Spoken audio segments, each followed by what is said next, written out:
Teka, pasok tayo dito sa swimming pool ko. Ito yung ano ko ha. Area ko ha. Ayan. Ayan, maglalagin sila dyan. Ito yung ventilador ko. Ito yung maikat ko. Ayan. Ito yung bangko ko ha. At yung maliit na lamesa pagkakain ako dito. Tapos ito ang aking swimming pool.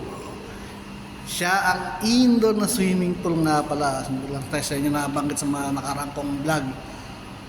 Ayan. Tapos ito yung mga warning device niya.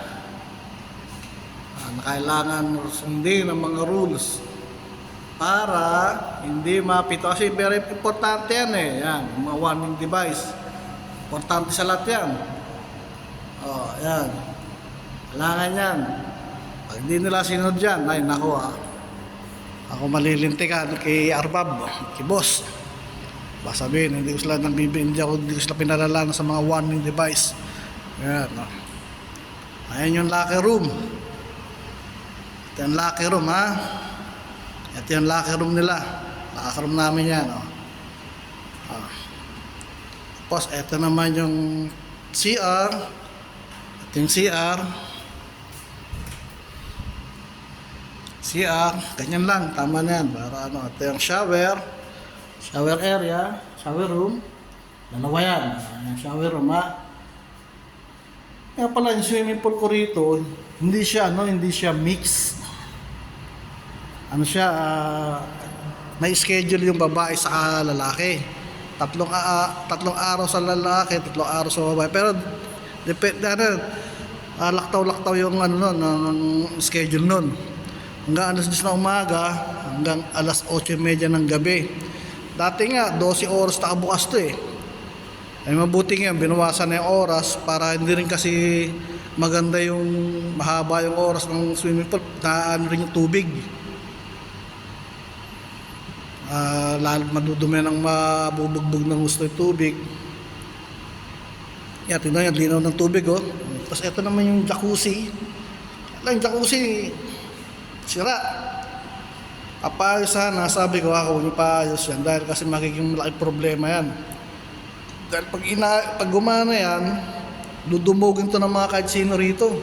Kahit yung mga hindi kahit hindi mga nakatira dito, dadayo. Sabihin lang, ganitong kwarto sila, ganitong room, maagamit na sila ng jacuzzi. Diba? Masama pa. Yan, si Bisor, sumilip. May extra pa. Masama pa yung mga building na. Kita yung mga building na yan. Pupo yung mga tao dyan, dadayo rito. Ang purpose ba? Kaibigan ko ganito, ganyan. Pinsan ako ni ganyan, ganito. Kapatid ko ako ni ganyan. Lahat na, gagamitin na. Pupunta na rito para lang magamit ng jacuzzi. Magiging problema ko ngayon ng malaki yan. Ngayon, doon magsisimula yung away. Kaya tama lang, sabi ko kay manager na huwag pagawa yan dahil magiging problema natin yan sa ulo. Kaya na natin ganyan yan. Pag may nagtanong bakit hindi gumagana, sabihin ko na lang na sira. Yun na lang, nabalang magpaliwanag sa ano lang yan. Pero sa totoo lang, talaga magiging sakit ng ulo namin dito yan. Tingnan mo, may swimming pool ko, may AC, may aircon pa. Itong isa, sira hindi gumagana, may ating piyesa. Ito naman yung pang baby pool. Mga bata. Ayan. Mga pambata naman yan. Nasa panigo, lamig ang tubig. Ay, naku po, Diyos ko. Kala ko, nagsawa na sa kakaligo eh. Pala, meron pa tayong warning device dito sa labas na minsan mga bata rito, mga haragan. Titigas masyado ulo. Ayan. Warning device. Yan. Pag may gulo, ito lang kagad tawag sa Kilespo pag may problema.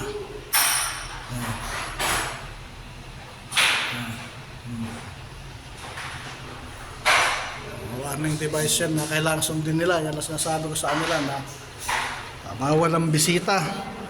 Matitigas ang ulo, nakakalusot eh. Pero nadidetect ko rin naman sila. Pag na-detect, pinasabihan ko, titimbre ko sa security guard. Okay, titimbre sa ng security guard. Ayan. Warning ako na hindi ka na pwede gumamit dito dahil hindi ka na mataga rito. Pag gumamit ka pa, i-report natin sa management, sa pulis para hulihin ka. Yun ang sinasabi sa nila. Ayun na po.